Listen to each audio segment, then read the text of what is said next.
Hey, it's Chuck here back with Milton Daily Homes, and today we have 10 listings. That's a great number. We can go through, we can talk about them, but we can also sort of, it's a relaxed pace. So we've got these properties, and first one up is 620 Ferguson, number 102. It's at 299, 886, kind of a funny trailing number there. Corner unit, so you don't have any neighbors beside, which is a good thing. And you've got upstairs hardwood floors, nice open concept layout, stainless steel appliances. And the thing with these homes, there's a $45 or $46 maintenance fee on this one. Okay, so it's not a condo, but it has an upkeep. I believe it's for snow removal, might be for a couple other little things. The way that I look at these ones is at today's interest rates, it's about $50 for every $10,000 on a mortgage if you're doing your budgets. Okay, so if you've got a $46 extra fee, what I normally do is I say this one is actually carrying like a 310 home. So you want to take that into consideration when you're comparing this one across the board to the Mattamy ones with no fees. And sometimes when you look at the condo townhomes, it's a good way to compare things. I'm paying $250 for my condo townhouse with $200 fees a month. That means it's kind of like paying $280 or $290 for the home when you look at how much the fees sort of incur in extra costs per month. So it's a good rule of thumb. It's not a perfect rule of thumb, but it's a good quick way to compare things that do have extra fees attached to them.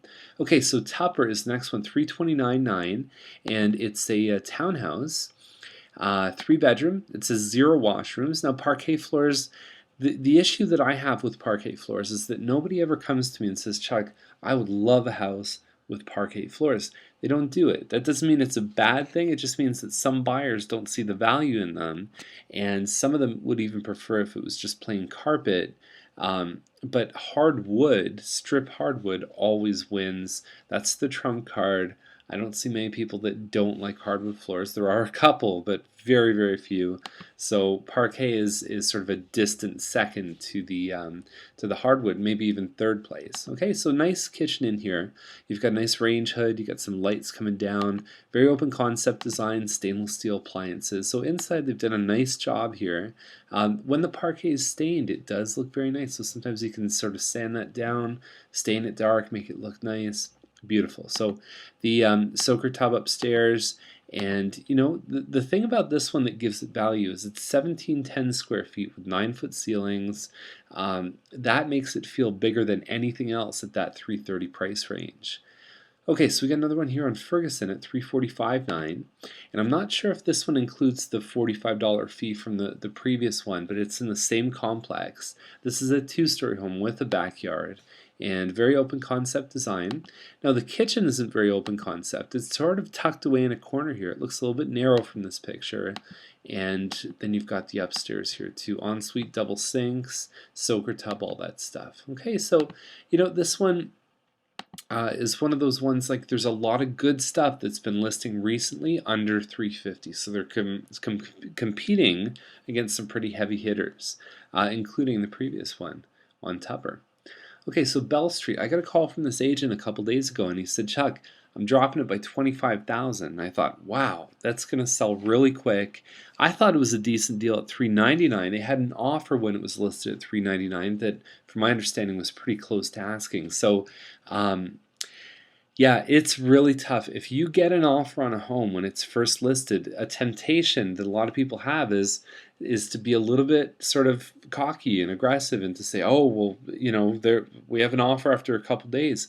You don't know when the next offer is coming. So these guys are in a position where they're listed for way less than the last offer came in at. So, very tough position to be in.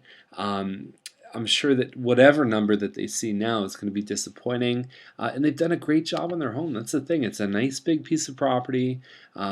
You've got the pictures actually don't do it justice. I mean, you've got nice countertops, renovated kitchen. Pretty much the whole place has been renovated. 2 bedrooms upstairs, 2 big bedrooms downstairs with an entertainment area. That's the master. It kind of looks like kitchen cabinets, but like a Murphy bed. It's not too bad. Okay, so the whole thing, bathrooms, everything has been done, and You know, it needs a driveway paved, but overall it's a very, very nice home, and it's definitely worth 350. It's probably gonna sell real fast. Okay, so Holloway has been listed before. It's at 359. It's a townhouse, very open concept. There's the kitchen there. You know, you can put your dishes away before you list or before you take your pictures. Little things, you know, put like there's a pair of jeans there. Like whoever the photographer is, um, you know, I don't know what kind of direction they're given. I wouldn't let my photographer take photos on this home. It's unfortunate because it actually does have some nice features to it.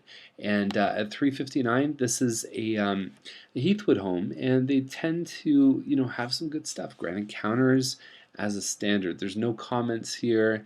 Overall, you know, it may be worth checking out if you're looking in this price range. 682 Thompson, 369.5. This is a Rosewood model. It's like 1860, 1880, and in the description they're wrong with how big it is. Okay, so it's not over 2,000 square feet, and it says 2,000 down here. That's not true. There is laundry upstairs. There's 4 bedrooms. It's a nice layout. It's a good home, and it's comparatively well priced. Okay, so Thompson, you've got the busy road, then you have these little outcropping streets. That's where the homes come off. So those streets, kids can play basketball, they can do all that stuff. Hardly ever is there a car driving on them. But you, from the bedrooms, from the house, it's noisy. You will hear noise. So that's what I have to say about that. It is priced pretty well. You know, a good Rosewood will sell, you know, easily in the 370s, 380s kind of thing. So Gleason is 369. It's an end unit townhouse linked only by the garage, so there's very few connections with your neighbors. Hardwood floors. Wait for the picture here. Rainforest shower head. All the good stuff. 1756 square feet. You know, the last one that sold on Gleason was very well done. It was right around that sort of high 360 mark. So, you know, if this one's good, probably get the same thing. Seller's Path, 379. It's detached. It is the 3-story. It doesn't look like 3-story from the picture, but it is. And it's got the double garage in the back with the patio above. Counters look nice, backsplash, very nice looking kitchen. You gotta turn your flash on in these homes. You gotta make sure that you really showcase them. Doesn't look like it's very used, this home. You know, pictures could be better. 3-bedroom, 4 washroom, probably something downstairs. Possession is ASAP, and it's 2024 square feet. And again, don't expect a yard. No lawn cutting, as they point out, which is a good little thing. So, Jelinek or Jelinek, 498 for a double garage. I like it so far. And so then you've got the, all you have is that big room, and then you've got the kitchen, okay? And that's it. Those rooms are all good though. There's good function in this kitchen here, and a big place for a table, and then you've got 3 bedrooms upstairs. So not a huge home, probably less than 1,800 square feet at this price though. With that garage, it's the Chuck pick for sure. I like this one. I like the price range and the fact that you can get a double garage in this range. Okay, so fourth line is 574.9, and it's our last listing. And what I talk about with fourth line is that there is definitely a penalty for being on it. I mean, it's a busy street. Buyers don't really, you know, get excited about living there. Now, this one inside has hardwood floors, nice upgrades. You know, the kitchen looks good, fireplace there, and it's all put together nice. The backyard is 173 feet. It's enormous. This is a Coscorp home, and they put them on these massive lots. I don't know. Does that equal being on fourth line? Does it still improve the value? Is the lot worth more than the penalty for being on fourth line?